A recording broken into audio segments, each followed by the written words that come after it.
नमस्कार, एक बार फिर से आप सभी का स्वागत है और उम्मीद करता हूँ कि आप सभी स्वस्थ होंगे और अच्छे होंगे। तो देखिए, राजस्थान के इतिहास से संबंधित आए दिन हम किसी न किसी टॉपिक की चर्चा करते हैं और राजस्थान के इतिहास से संबंधित जानकारी हम इकट्ठा करते हैं और हम आपके साथ शेयर करते हैं। तो आज इसी संदर्भ में हम राजस्थान के एक महान शख्सियत, राजस्थान के एक महान राजा के बारे में चर्चा करेंगे जिनका नाम है महाराणा सांगा।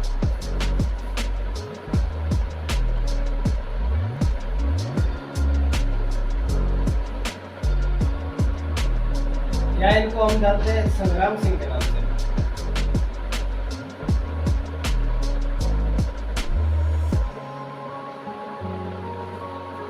तो देखिए, इतिहास हमेशा शक्तिशाली लोगों द्वारा लिखा गया। इतिहास हमेशा जो जीते हुए लोग हैं उनके द्वारा लिखा गया।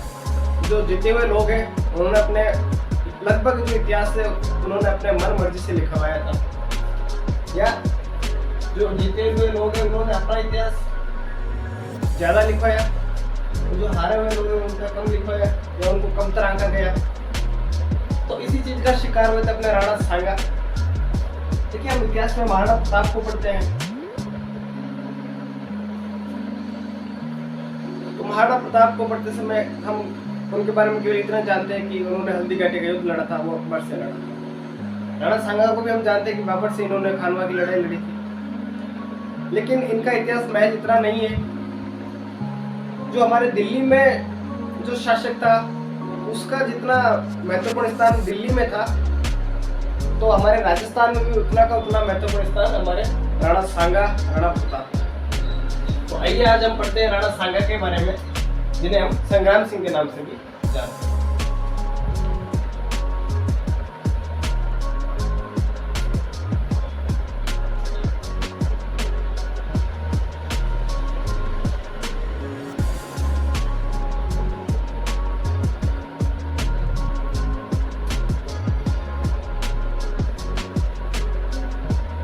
अप्रैल 1482 में महाराणा सांगा का जन्म होता है चित्तौड़, मेवाड़ में।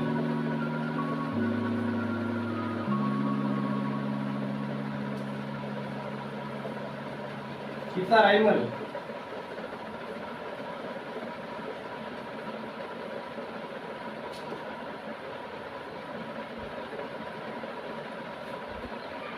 देखिए, जो महाराणा कुंभा है, महाराणा कुंभा के पोते थे महाराणा सांगा। बीच में जो शासक बने थे राणा रायमल, वो इतने प्रभावशाली नहीं थे, तो हम जो नाम जानते हैं वो वही है कुंभा। कुंभा के बाद जो हम जानते हैं सांगा, सांगा के बाद हम जानते हैं प्रताप। इनके बीच में जो शासक हुए वो इतने प्रभावशाली नहीं रहे थे, तो लोग जानते हैं उनके बारे में। अगर कोई राजस्थान इतिहास का स्टूडेंट है तो बेशक वो तो सारे राजाओं के बारे में जानता है, लेकिन जो अदर स्टेट्स के लोग हैं वो जो खासकर जानते हैं वो महाराणा प्रताप को जानते हैं, कुंभा को जानते हैं या फिर सांगा को जानते हैं।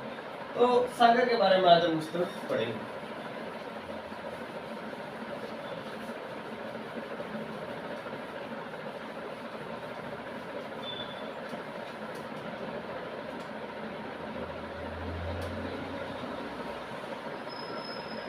देखिए, जब सांगा बड़े हो जाते हैं और इनके पिता है जो रायमल, वो जो अपना राज्य है वो अपने बेटों को देना चाहते हैं। तो महाराणा सांगा सबसे छोटे थे और इनके दो बड़े भाई थे, एक तो उड़ना राजकुमार पृथ्वीराज और दूसरा जयमल।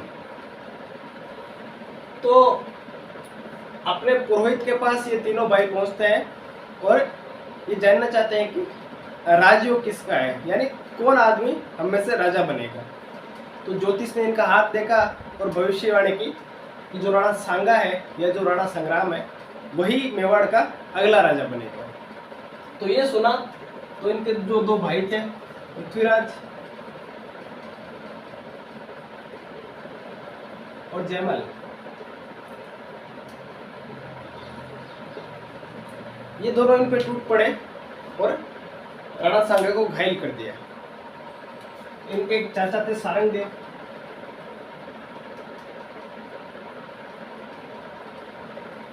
तो चाचा सारंगदेव ने बीच बचाव किया और अपने राणा सांगा की जान बचाई और इन दोनों से मतलब इनका जो आपस का बैर है वो छुड़ाया, या जो लड़ रहे थे जो लड़ाई है उसको कम किया।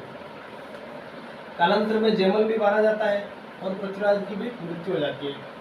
इसके बाद में यहाँ का शासक या यहाँ का राजा, मेवाड़ का राजा कौन बनता है? राणा संग्राम सिंह, राणा सांगा।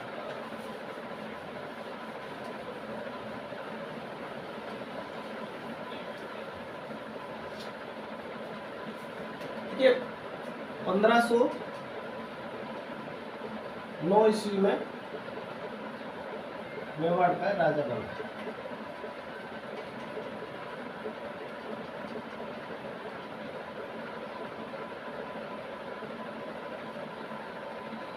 पंद्रह सौ नौ ईस्वी में मेवाड़ के राजा बनते हैं महाराणा संग्राम सिंह। तो देखिए, जब महाराणा संग्राम सिंह मेवाड़ के राजा बनते हैं तो जो मेवाड़ है उसके चारों ओर की क्या स्थिति थी, कौन कौन से राज्य उसके चारों ओर थे, तो आइए इसका अध्ययन करते हैं।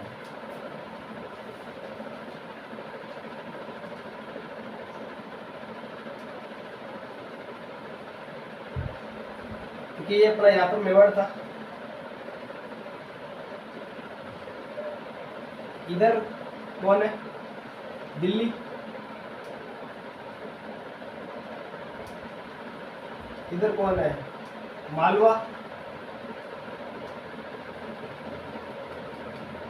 इधर कौन है? गुजरात।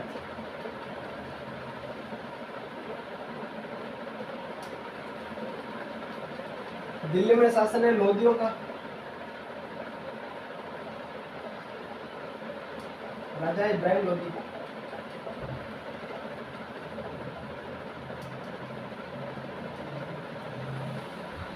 दिल्ली वालों की लगातार दिल्ली और मेवाड़ की आपस में लड़ाई चलती है। मालवा, मालवा का राजा है महमूद खिलजी।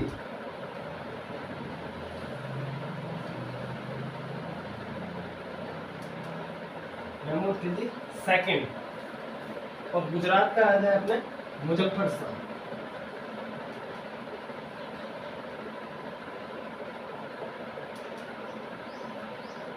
ठीक है, तो यहां से चारों ओर सांगा के दुश्मन है। गुजरात से कुंभा के टाइम से दुश्मनी चली आ रही थी और महमूद खिलजी के दुश्मन को राणा सांगा ने शरण दे दी थी, तो मालवा से भी इनकी दुश्मनी हो गई थी। दिल्ली वाले अपना राज्य इधर बढ़ाना चाहते थे, मेवाड़ वाले अपना राज्य दिल्ली की ओर बढ़ाना चाहते थे, तो ये भी साम्राज्यवादी विस्तार नीति के कारण एक दूसरे के दुश्मन थे।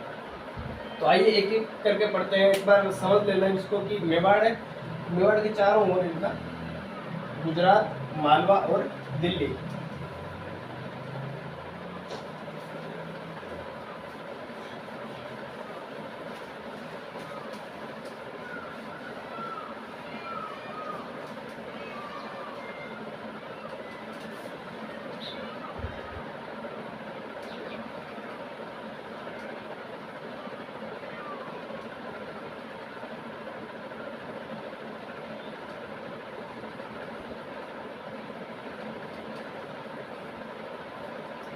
तो देखिए, आइए देखते हैं कि मेवाड़ और दिल्ली के क्या संबंध थे।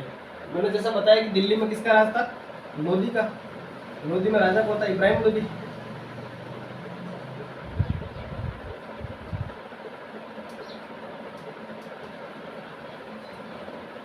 और अपने इधर मेवाड़ में महाराणा सांगा।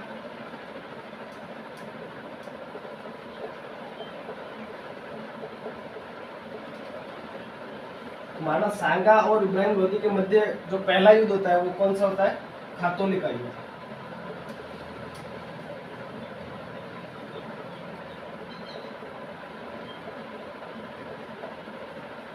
पंद्रह सौ 17 ईस्वी में।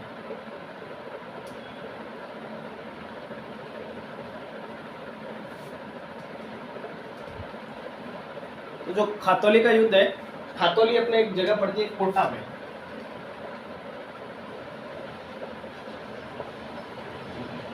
देखिए, जो इब्राहिम लोधी है वो भी अपनी जो राज्य की सीमा है, जो टेरिटरी है वो बढ़ाना चाहता है मेवाड़ की ओर, क्योंकि मेवाड़ का सामरिक महत्व है, मेवाड़ का व्यापारिक महत्व है। मेवाड़ से गुजरात और मालवा, मालवा जो व्यापार या धन धान्य का प्रमुख केंद्र था उस टाइम। तो जैसे दिल्ली का कोई राजा है, अगर वो चित्तौड़ पे कब्जा कर लेगा, जैसे ये दिल्ली वाला है, ये यहाँ पर चित्तौड़ या मेवाड़ पे कब्जा कर लेगा, तो यहाँ से इसके लिए मालवा जाना भी आसान हो जाएगा और गुजरात जाना भी आसान हो जाएगा। तो ये अपना साम्राज्यवादी विस्तार नीति के कारण अपने सीमा का एक्सपेंशन करना चाहते हैं। तो इसमें महाराणा सांगा और इब्राहिम लोधी कोटा में जो जगह खातौली वहाँ पे लड़ते हैं और यहाँ पे राणा सांगा जीत जाता है और इब्राहिम लोधी को यहाँ पे हरा दिया। तो ये पहला युद्ध है, खातौली का युद्ध।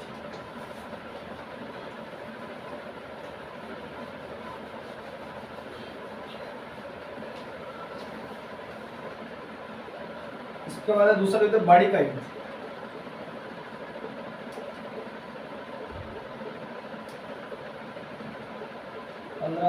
ईस्वी में बाड़ी अपने जगह है धौलपुर में।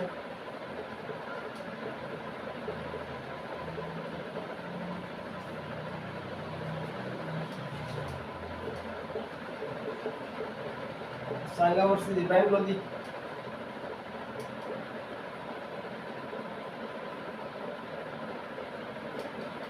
सांगा जीत जाता है, लोधी यहाँ पर हिस्सा है। तो देखिए इब्राहिम लोधी को लगातार 2 साल में 2 युद्धों में हराया था महाराणा सांगा ने। एक तो खातौली का युद्ध, दूसरा बाड़ी का युद्ध। तो ये थे मेवाड़ और दिल्ली वालों के संबंध, कि दोनों अपने राज्य की सीमा का विस्तार करना चाहते हैं, दोनों अपने राज्य की टेरिटरी बढ़ाना चाहते हैं, इसलिए आपस में लड़ रहे हैं। और खातौली और बाड़ी के युद्ध में महाराणा सांगा इब्राहिम लोधी को ढंग से पीटता है।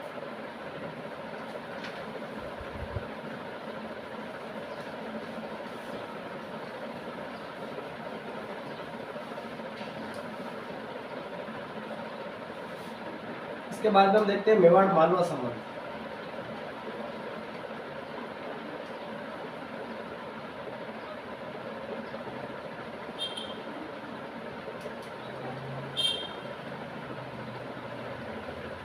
जैसा कि अभी पहले मैंने बताया था कि जो मालवा है, मालवा का शासक यहाँ पर कौन है? महमूद खिलजी।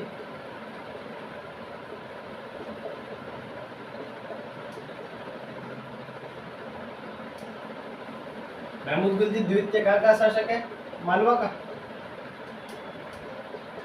मेवाड़ में इधर कौन है अपने? राणा सांगा।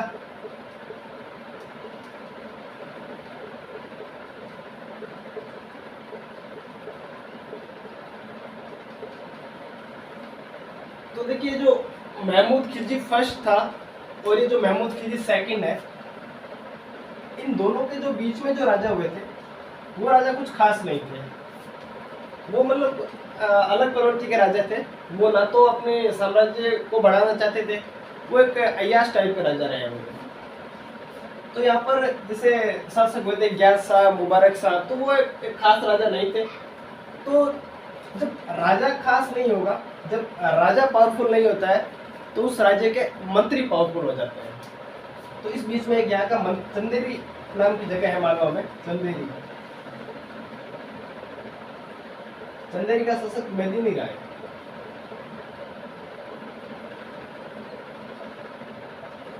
तो ये मेदिनी राय यहाँ पर पावरफुल हो गया था और महमूद खिलजी फर्स्ट और सेकंड के बीच में जो भी राजा बने वो मेदिनी राय ने बनाए थे। मेदिनी राय अपनी मर्जी से किसी को राजा बनाता, किसी को भी हटा देता।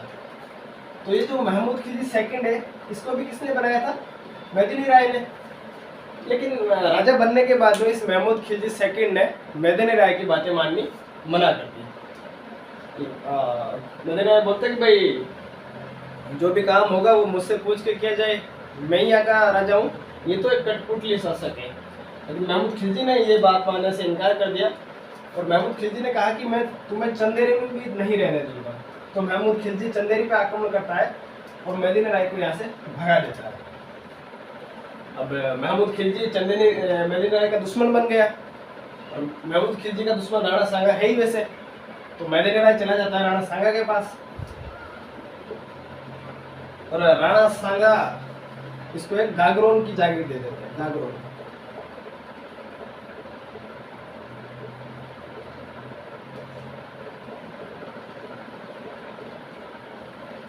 राणा सांगा मेदिनी राय को गागरोन की जागीर देते हैं।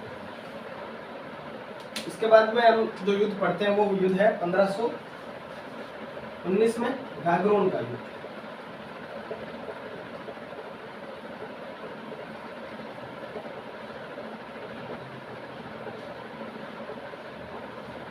यहाँ पर महमूद खिलजी सेकंड का जो दुश्मन है वो कौन है? मेदिनी राय। तो मेदिनी राय कहाँ पर बैठा हुआ है? गागरोन में। और मेदिनी राय की सहायता कौन कर रहा है? महाराणा सांगा। तो यह महमूद खिलजी सेकंड है वो गागरोन पर आक्रमण करता है मेदिनी राय के लिए, लेकिन मेदिनी राय की सहायता कर रहा है राणा सांगा। तो हम दूसरा युद्ध भी जोड़ देते हैं कि गागरोन का युद्ध हुआ था महाराणा सांगा और महमूद खिलजी सेकंड के मध्य, और मेदिनी राय और राणा सांगा दोनों का गठबंधन था इस युद्ध में। फिर से महमूद खिलजी पिटा जाता है और महाराणा सांगा जीत जाते हैं इस युद्ध में। तो जो गागरोन का युद्ध है उसको आप इस प्रकार याद रख सकते हैं कि महाराणा सांगा और महमूद खिलजी द्वितीय के बीच में ये युद्ध हुआ था। तो जो चंदेरी का मेदिनी राय है उसको राज्य से निष्कासित कर दिया था महमूद खिलजी द्वितीय ने, और वो क्षण लेता है किसके? महाराणा सांगा के। और सांगा जब गागरोन पर आक्रमण करता है महमूद खिलजी द्वितीय, तो राणा सांगा और मेदिनी राय मिलकर इसको महमूद खिलजी को बुरी तरह से पीटते हैं। तो ये था गागरोन का युद्ध।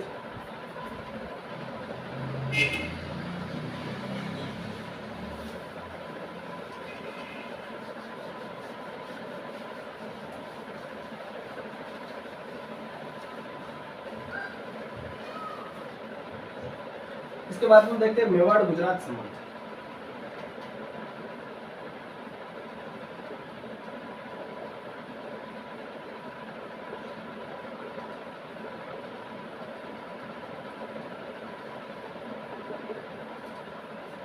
मेवाड़ में वही है महाराणा सांगा, और गुजरात का यहाँ पर शासक कौन है?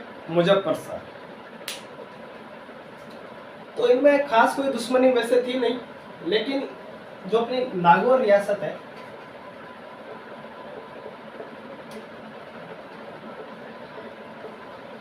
नागौर रियासत को लेके मेवाड़ और गुजरात दोनों में टेंशन थी। महाराणा कुंभा के टाइम से। तो वैसे तो हम कह सकते हैं कि इनकी जो राइवलरी है, जो इनकी दुश्मनी है, वो कुंभा के टाइम से ही थी,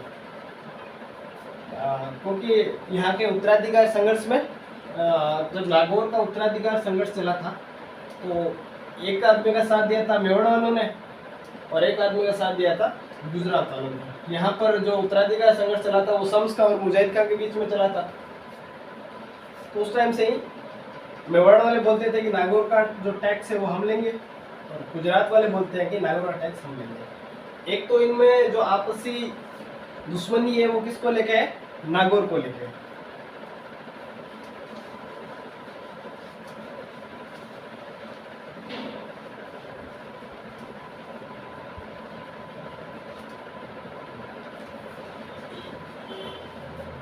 दूसरी चीज है ईडर।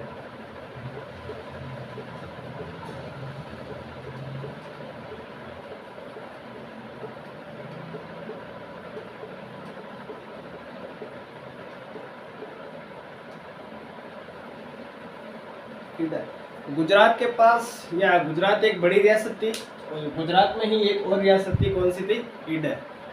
तो ईडर पर अपने मारवाड़ वालों का रास्ता, मारवाड़ का कोई भी राजा रहा होगा वो जाके ईडर में बस गया होगा।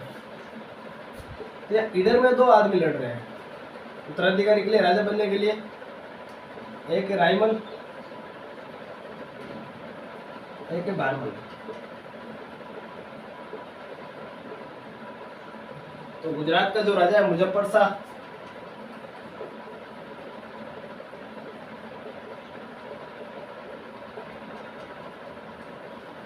गुजरात का राजा कौन है? मुजफ्फर शाह। तो मुजफ्फर शाह किसकी सहायता कर रहा है? बारमल की।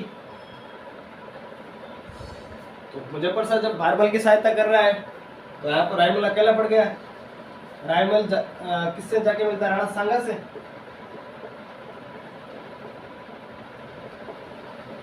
और राणा सांगा अपनी बेटी की शादी रायमल से करता है, और रायमल की सहायता करता है ईडर का राजा बनाने में। यहाँ पर राणा सांगा मुजफ्फर शाह और बहरमल दोनों को पीटता है और रायमल को यहाँ का राजा बना देता है। तो ईडर को लेकर भी मेवाड़ और गुजरात में आपस में दुश्मनी थी।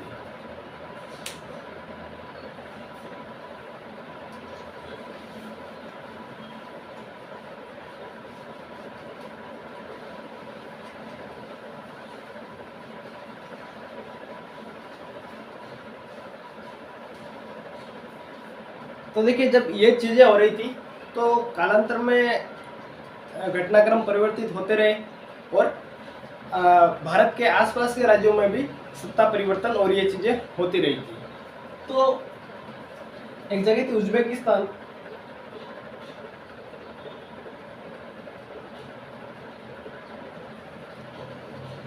उज्बेकिस्तान उज्बेकिस्तान के इधर कौन क्या जाता, पाकिस्तान, सॉरी, अफगानिस्तान।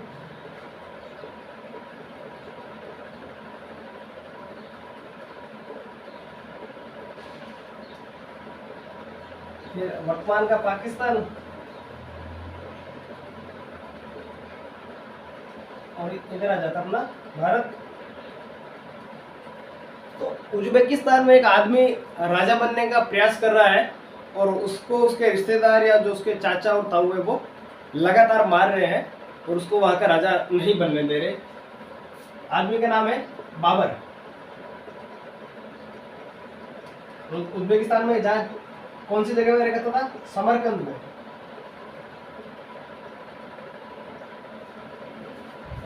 उज्बेकिस्तान में इसको दिक्कत आ रही है बाबर को राजा बनने में, क्योंकि इसके जो चाचा और ताऊ है वो राजा बनना चाह रहे हैं और बाबर को बार बार यहाँ से पीट के भगा दे रहे हैं। तो बाबर उज्बेकिस्तान से छोड़ के अफगानिस्तान में आ जाता है। एक जगह अफगानिस्तान में एक जगह फरगना, अपने 1000-1500 सैनिकों के साथ ये कहाँ रहने लग जाता है, फरगना में। अब ये धीरे धीरे थोड़ी मतलब 2-4 महीनों में अपने सैनिक इकट्ठा करता, कुछ इसको जोश आता, फिर यहाँ पे उज्बेकिस्तान में समरकंद पे अटैक करता और फिर इसको यहाँ से मार के वापस भेजता। तो जब यहाँ पर ये घटनाक्रम हो रहा है तो दिल्ली में अपने कौन है, लोधी। और लोधियों का जो पहला राजा था कौन था, बहलोल लोधी। बहलोल लोधी के बाद में कौन राजा बनता, सिकंदर लोधी। और सिकंदर लोधी के बाद में जो राजा बनता वो कौन है, इब्राहिम लोधी।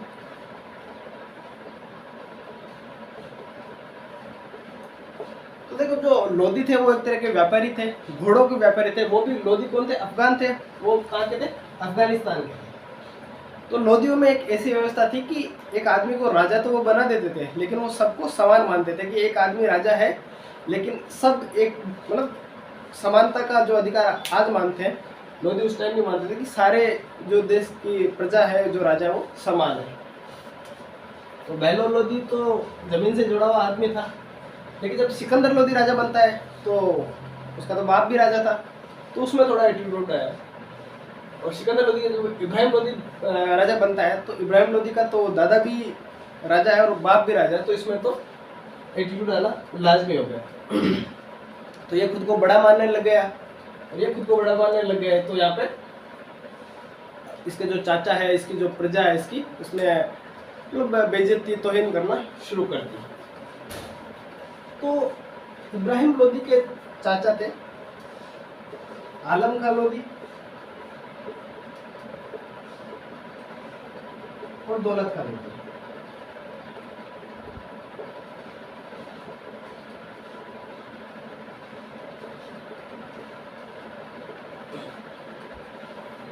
तो देखिए, यहाँ से चीज को रिलेट करना कि बाबर अपने चाचा और ताऊओं से परेशान है और वो कहाँ बैठा है, अफगानिस्तान के फरगना में। और इब्राहिम लोधी के जो चाचा है आलम खां लोधी और दौलत खां लोधी, वो किससे परेशान है, इब्राहिम लोधी से। वो इब्राहिम लोधी को हटा के आगरा और दिल्ली प्राप्त करना चाहते हैं। तो जो आलम खां लोधी और जो दौलत खां लोधी है वो बाबर को आमंत्रित करते हैं भारत पर या आगरा पर आक्रमण करने के लिए। तो क्वेश्चन कभी आपसे पूछा जा सकता है कि बाबर को भारत पर प्रथम बार आक्रमण करने के लिए किसने आमंत्रित किया था। तो लोधी वंश के शासक इब्राहिम लोधी है, उसके चाचा आलम खां लोधी और दौलत खां लोधी, इन्होंने इसको आमंत्रित किया था। तो ये यहाँ आता है।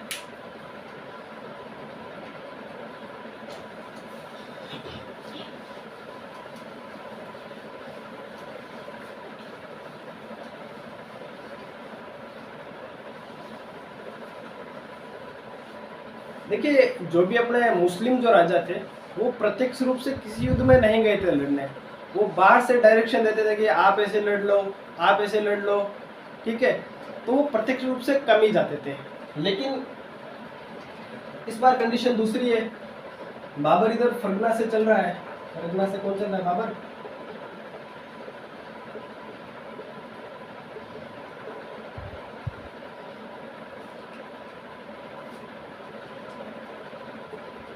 इसको तो आमंत्रण मिला हुआ है कि आपको अटैक करना है यहाँ पे, और यहाँ से जो भी रुपए पैसे मिलेंगे या धन दौलत मिलेगी उसको लूट के आप चले जाओगे, और दौलत का और जो आलम का लोधी है वो यहाँ पे राज करेंगे।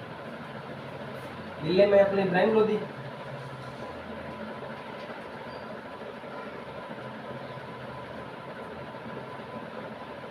इब्राहिम लोधी को सूचना मिली कि भाई यहाँ से कोई बाबर नाम का लुटेरा है या कोई आक्रमणकारी है, वो आक्रमण करने आ रहा है अपने आगरा या दिल्ली पे। तो इब्राहिम लोधी जाता है यहाँ से, और हरियाणा में एक जगह पड़ती है पानीपत।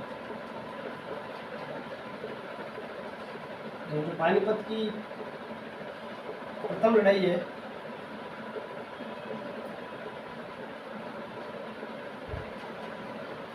वो होती है किसके नीचे? बाबर और इब्राहिम लोधी।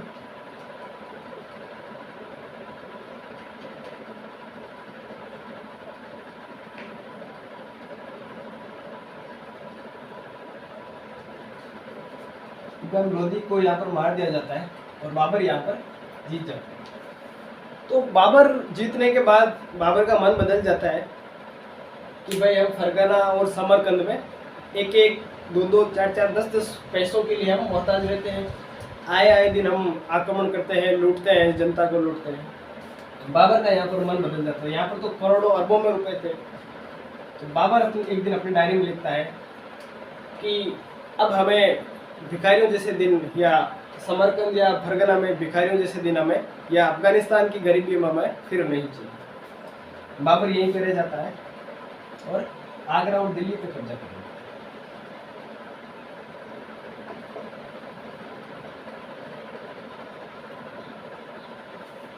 आगरा और दिल्ली के बाद में अब बाबर क्या कर रहा है? आगरा और दिल्ली पर तो इसने कब्जा कर लिया, इसके बाद में ये राजस्थान की सीमा में घुसने का प्रयत्न कर रहा है।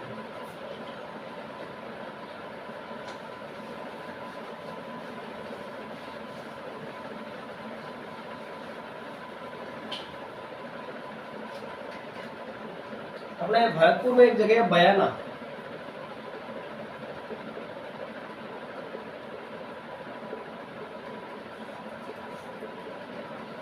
और बयाना का जो किला है,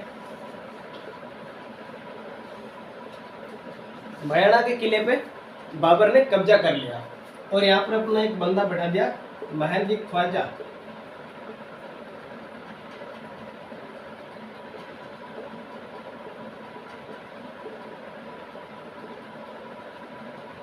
तो बयाना भरतपुर अपने राजस्थान की सीमा के अंदर आता है।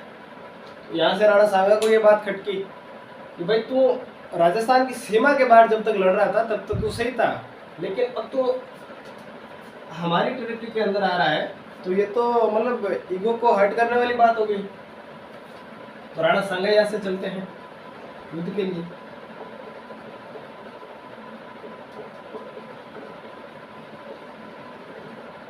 तो मेहंदी ख्वाजा ने बाबर को संदेश भेजा कि भाई राणा सांगा नाम का कोई आदमी है और वो हमारे यहाँ पे आक्रमण करने आ रहा है इस बयाना फोर्ट पे। तो क्या करें, इससे लड़ा जाए या किले को खाली कर दिया जाए? तो बाबर ने कहा रुको, मैं एक सेना भेजता हूँ। यहाँ पर बाबर खुद तो आता नहीं है। सुल्तान मिर्जा नाम का सेनापति, इसके नेतृत्व में एक सेना भेजता है। तो सुल्तान मिर्जा और मेहंदी ख्वाजा मिलकर महाराणा सांगा से लड़ते हैं। लेकिन लिखा गया है कि बयाना का युद्ध कब होता है? 1526 में राणा सांगा और बाबर के युद्ध।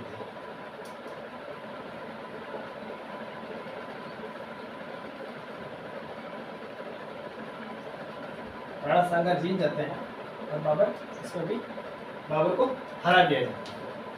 तो इसके बाद में जो महाराणा सांगा है वो फिर से कैप्चर कर लेते हैं किसको? बयाना फोर्ट। ये थी बयाना की लड़ाई।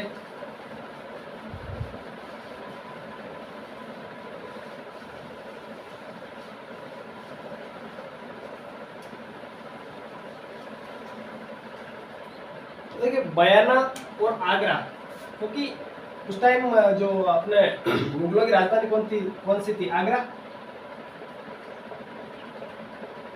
आगरा और ये जो अपना बयाना है इसके बीच में दूरी ज्यादा नहीं है, एकदम पास में ही है। तो अब महाराणा सांगा क्या कर रहे हैं? महाराणा सांगा आगरा पर कब्जा करना चाहते हैं। राणा सांगा आगरा पर कब्जा करना चाहते हैं और राणा सांगा अपने फिर से अपनी सेना तैयार करते हैं और लड़ाई लड़ना चाहते हैं। तो बाबर ने सोचा कि भाई राणा सांगा आक्रमण करेगा, उससे पहले मैं खुद राणा सांगा पर आक्रमण करता हूं, जिससे ये उनका कुछ तो मनोबल डाउन होगा। तो इधर से बाबर और राणा सांगा खानवा के मैदान में युद्ध करते हैं। खानवा हरियाणा में एक जगह है। 16 मार्च 1527 को होता है खानवा का युद्ध।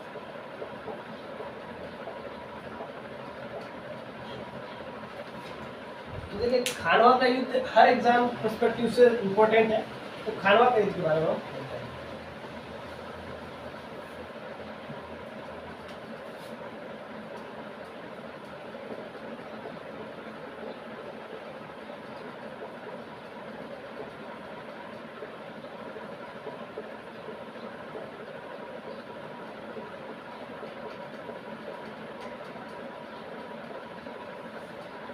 तो देखिए खानवा का युद्ध होने से पहले जो बयाना का युद्ध हुआ था, बयाना के युद्ध में बाबर को हार मिली थी।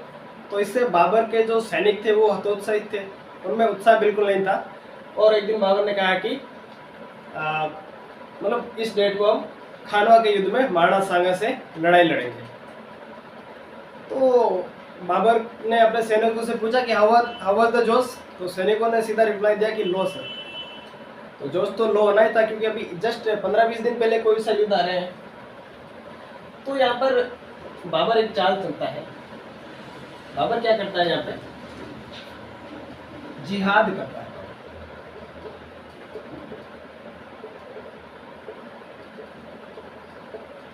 जिहाद का मतलब होता है धर्म के लिए किया गया युद्ध।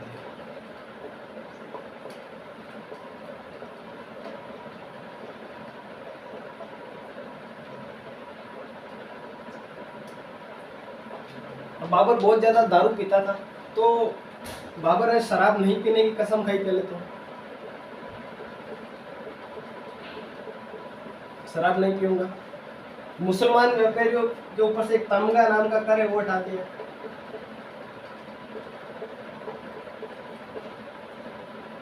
और जब इनके जो सैनिक को हतोत्साहित थे, तो बाबर ने कहा कि आप कोई युद्ध के लिए मत जाइए, बाबर अकेला लड़ेगा। अगर बाबर जीता तो बाबर गाजी खिलाएगा, अगर बाबर हारा तो बाबर शहीद कहलाएगा। गाजी मतलब धर्म की रक्षा के लिए जो लड़ने वाले योद्धा है वो कौन होते हैं? गाजी। तमगा कर हटा दिया गया। शराब पीने की बाबर ने कसम खाई। तो जैसे पल्लव मोहम्मद जो मूवी है उसमें हमने देखा था कि जब अलाउद्दीन खिलजी के जो सैनिक थे वो भी हतोत्साहित थे, वो भी लड़ना नहीं चाहते थे युद्ध। तो अल्लाह यहाँ पर रणवीर कपूर क्या करता है, जो झंडा है उस झंडे को अल्लाह इंशाअल्लाह का नाम लेकर वो झंडे को पटक देता है, और वो जो उनकी सेना है उस झंडे को थाम लेती है और युद्ध के लिए तत्पर हो जाती है। इसके बाद में बाबर के सैनिक तैयार हो गए युद्ध के लिए। तो राणा सांगा ने भी राजस्थान के रियासतों के जितने भी राजा थे उन सबसे सहायता मांगी कि आप आइए और मेरी सहायता कीजिए, भारत में जो काफिर आए उनको बाहर निकालने के लिए, ताकि हमारा अपना प्रभुत्व रहे, हमारा अपना यहाँ पर शासन रहे। तो देखिए किस किस रियासत से कौन कौन राजा आया था, आइए देखते हैं। पहला है आमेर। आमेर यानी जयपुर, वर्तमान का जो जयपुर है आमेर। आमेर का पृथ्वीराज।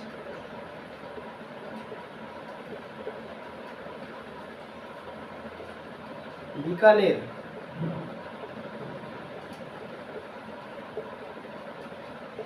कल्याणमल। जोधपुर मारवाड़।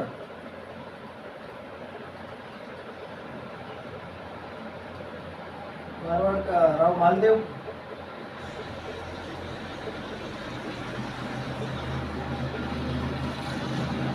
मेड़ता का विरमदेव।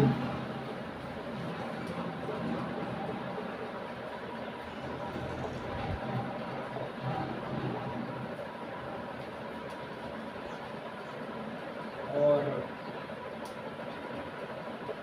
गोगुंदा का जाला सज्जा।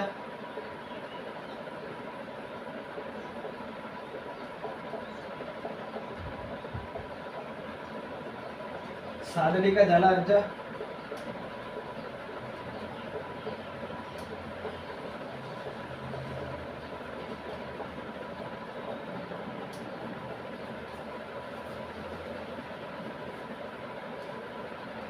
वागड़ का उदय सिंह।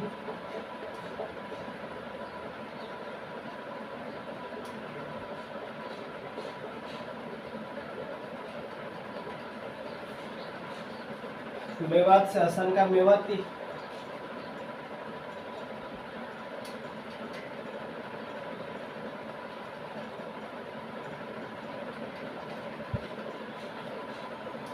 चंदेरी का मेदिनी राय।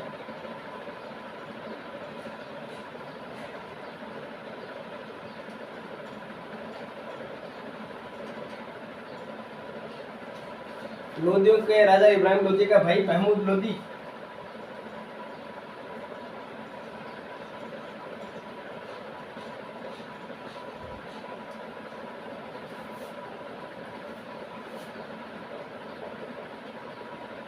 बूंदी का अखेराज।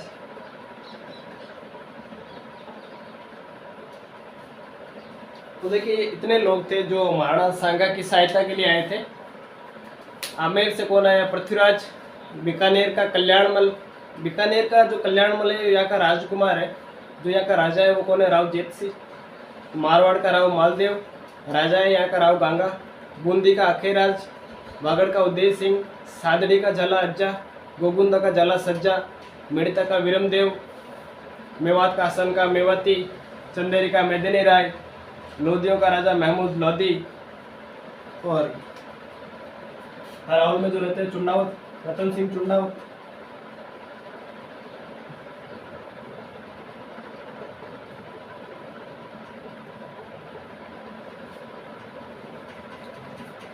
तो देखिए 16 मार्च 1527 को ये खानवाद की लड़ाई लड़ी जाती है। तो देखिए हमारे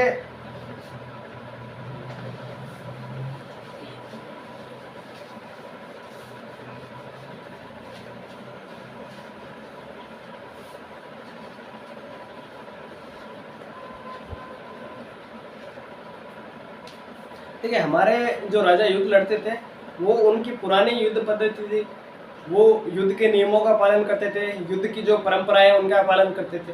कि जैसे घोड़े से घोड़े वाला लड़ेगा, तलवार से तलवार वाला लड़ेगा, भाले से भाले वाला लड़ेगा, जो हाथी पे बैठा वो हाथी वाले से लड़ेगा, जो पैदल है वो पैदल वाले से लड़ेगा। तो हमारे जो राजा है वो युद्ध के नियम मानते थे और उनका पालन करते थे। लेकिन ये जो काफिर थे बाबर और, इनके कोई नियम नहीं थे। इनका जो उद्देश्य रहता था शत्रु को मारना और उस पर जीत प्राप्त करना। तो इनकी जो युद्ध पद्धति थी इतनी तुलुगमा युद्ध पद्धति।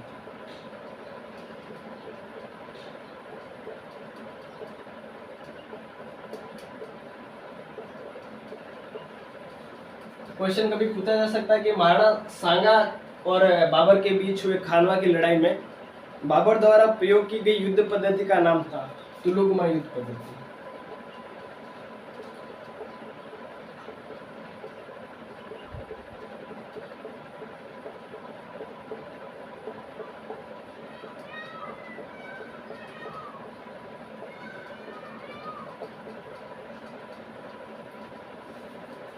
तो देखिए अपने वाले तो कैसे लड़ते थे, भालों से, तीर कमान से, तलवारों से।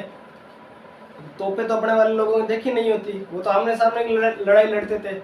इधर से तोपे आ रही है, उनके पास तो कुछ साधन है नहीं कि वो बच सके, तो बाबर के पास ये एडवांटेज था। तो तुलुगमा युद्ध पद्धति में क्या होता था कि हमारे वाले राजा जो आमने सामने की लड़ाई करते थे, जैसे ये शत्रु सैनिक है 4, ये हमारे सैनिक है, ये इससे लड़ रहा है, ये इससे, ये इससे, ये इससे।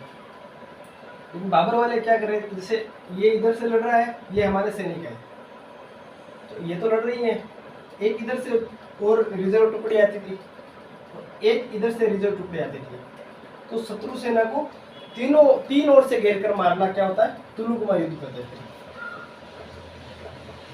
शत्रु को 3 ओर से घेर के मारना।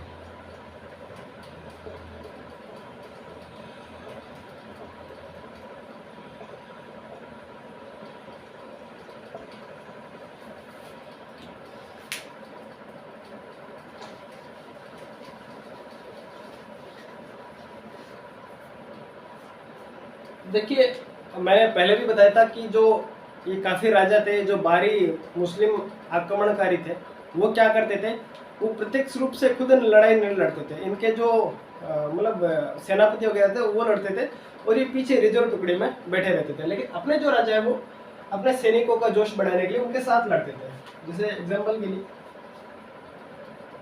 और अपने तो राजा है और उसके सहयोगी भी अलग अलग है, जैसे ये यहाँ पर राणा सांगा लड़ रहे हैं, ये यहाँ पर बूंदी वाले हो गए, यहाँ पर मेवाड़ वाले, बीकानेर वाले,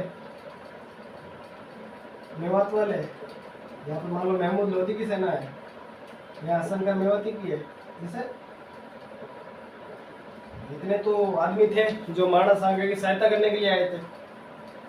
तो अगर मान लो जो हसन का मेवाती है ये किसी तरीके से मर जाता है, या मान लो मारवाड़ का जो अपना मालदेव है इसको अटैक हो गया, ये मर गया, तो इसके जो भी 4-5 हजार सैनिक है वो केवल इसका ही जो ऑर्डर या जो आज्ञा है वो मानते थे, तो वो सैनिक सीधा सीधा इस युद्ध से बाहर हो जाएंगे, वो किसी का युद्ध नहीं मानेंगे। तो हमारे वाले राजाओं के हारने के पीछे ये भी कारण था कि जो सहायता करने जो राजा आता था अगर वो शहीद हो जाता तो उसके जो सैनिक है वो प्रत्यक्ष लड़ाई नहीं लड़ते।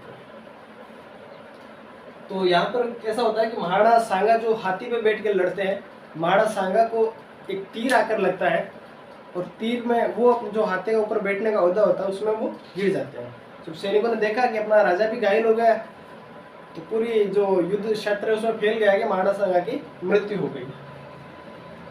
लेकिन वास्तव में मृत्यु नहीं हुई थी, राणा सांगा केवल घायल हुए थे, लेकिन मिसकम्युनिकेशन इतना जल्दी फैल गया कि महाराणा सांगा की मृत्यु हो चुकी है। तो देखिए मेवाड़ वालों में जब भी युद्ध क्षेत्र में जो इनका राणा है या जो राजा है वो घायल हो जाता था या किसी कारणवश युद्ध मैदान से बाहर चला जाता था तो सादड़ी का जो झाला है वो राजा के मुकुट पहन के लड़ता था।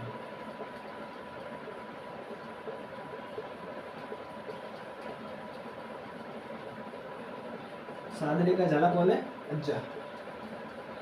तो जब तक सादड़ी का झाला अज्जा मुकुट पहन के राजा की यहाँ पे आता और यहाँ पे लड़ाई स्टार्ट करता, तब तक यहाँ के जो राणा सांगा है उसके सैनिक हतोत्साहित हो चुके थे, उन्होंने लगा के अपना राजा मर चुका है। राणा संग्राम सिंह को यहाँ से युद्ध मैदान से बाहर लाया गया और यहाँ पे युद्ध हार चुके थे अपने राणा सांगा और उनके जो साथी है वो युद्ध हार चुके थे। राणा सांगा को युद्ध मैदान से बाहर लाया गया और जब इनको होश आया तो उन्होंने कहा कि भाई मैं क्या कहाँ हूँ, तो बोला कि आप घायल हो गए थे युद्ध में, आपको युद्ध मैदान से बाहर लाया गया था। तो लेकिन ये फिर पूछते हैं युद्ध का क्या हुआ, कि युद्ध हम हार गए। तो जो राणा सांगा है वो फिर से जिद करते हैं युद्ध लड़ने की, क्योंकि देखिए राणा सांगा इतने साहसी थे, उनका एक हाथ नहीं है, इनका एक पैर नहीं है, इनका एक कान नहीं है, इनकी एक आंख नहीं है, इनके शरीर पर 80 छोटे मोटे घाव है, फिर भी वो युद्ध लड़ने का पागलपन कर रहे हैं। तो अंत में इनके जो सामंत है आपस में इन्होंने मंत्रणा करके राणा सांगा को जहर देके मार दिया गया। तो हमारे एक महान शासक जिनको हम इतिहास में बहुत कम पढ़ते हैं, जिनको इतिहास में बहुत कम लिखा गया, अगर मैं कहूँ कि जितना बाबर का इतिहास लिखा गया है उतना का उतना इतिहास हमारे राणा सांगा का भी, अगर इतिहास को सही से झकझोर के लिखा और पढ़ा जाए तो। देखिए, हारना जीतना इतिहास के पहलू नहीं है, हार और जीत तो एक अलग पहलू है, क्योंकि दो चीज़ें या दो पक्षों में युद्ध होगा तो कोई ना कोई तो हारेगा या कोई ना कोई तो जीतेगा।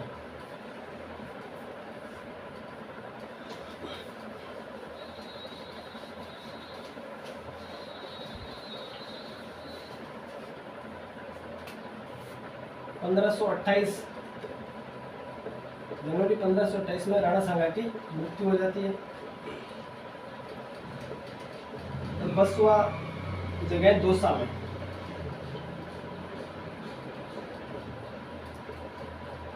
बसवा दौसा में इनका जो मतलब छतरी बनी हुई है, स्मारक।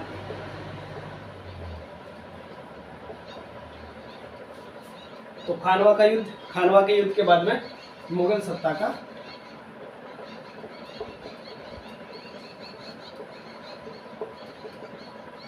भारत में मुगल सत्ता की स्थापना खानवा के युद्ध के बाद में हो जाती है और बाबर यहाँ का पूर्ण रूप से राजा बन जाता है। तो देखिए, जाहिर सी बात है कि बाबर खुद अपनी किताब में इसकी जो आत्मकथा थी तुजुक के बाबरी या बाबरनामा जिसको कहते हैं,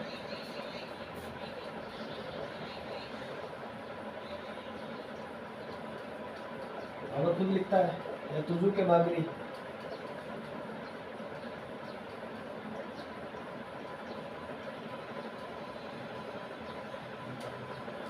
तो बाबर खुद लिखता है कि भारत में केवल दो ही राजा है जो एकदम पूरे विश्व में शक्तिशाली है। एक तो मेवाड़ का राणा संग्राम सिंह और एक दक्षिण भारत का राजा कृष्णदेवराय। कृष्णदेवराय और सांगा। तो अगर बाबर खुद अपनी आत्मकथा में इस बात का जिक्र कर रहा है या तारीफ कर रहा है राणा सांगा की, तो राणा सांगा का जो साहस है, जो वीरता है, वो हमेशा चरम पर रही होगी। अब इस बात से इस चीज़ का अनुमान लगा सकते हैं कि उनके जो शरीर पर 84 घाव है, बंदे के एक पैर नहीं है, एक हाथ नहीं है, एक कान नहीं है, एक आंख नहीं है, फिर भी वो युद्ध लड़ रहा है। और ना जाने कितने युद्ध उन्होंने लड़े थे। अभी हमने 5 युद्ध पढ़े थे, उसमें खानवा को छोड़ के बाकी सारे युद्ध महाराणा सांगा ने जीते। तो ये थे महाराणा सांगा। उम्मीद करता हूँ कि चीज़ें आपको अच्छी लगी होगी। अगर चीज़ें आपको अच्छी लगी है तो चैनल को सब्सक्राइब करें और शेयर करें। देखिए, गर्मी का माहौल है, राजस्थान में लू पड़ रही है, बहुत ज़्यादा गर्मी है, सूर्य देवता अपने प्रखर प्रकोप पे है। तो देखिए, हम तो किसी न किसी तरह से बच जाते हैं, घरों में बैठ जाएंगे, कूलर चला लेंगे, एसी चला लेंगे। लेकिन जो पशु है, पक्षी है, तो आप सबसे थोड़ी एक विनम्र अपील रहेगी कि आप पशुओं के लिए जितना हो सके पानी की व्यवस्था करें, अपने खेतों में, अपने घरों की छत पे या अपने घरों के आसपास पानी की व्यवस्था करें, ताकि मतलब ये हमारा कर्तव्य है, ये हमारी व्यवहारिकता को दर्शाता है। धन्यवाद।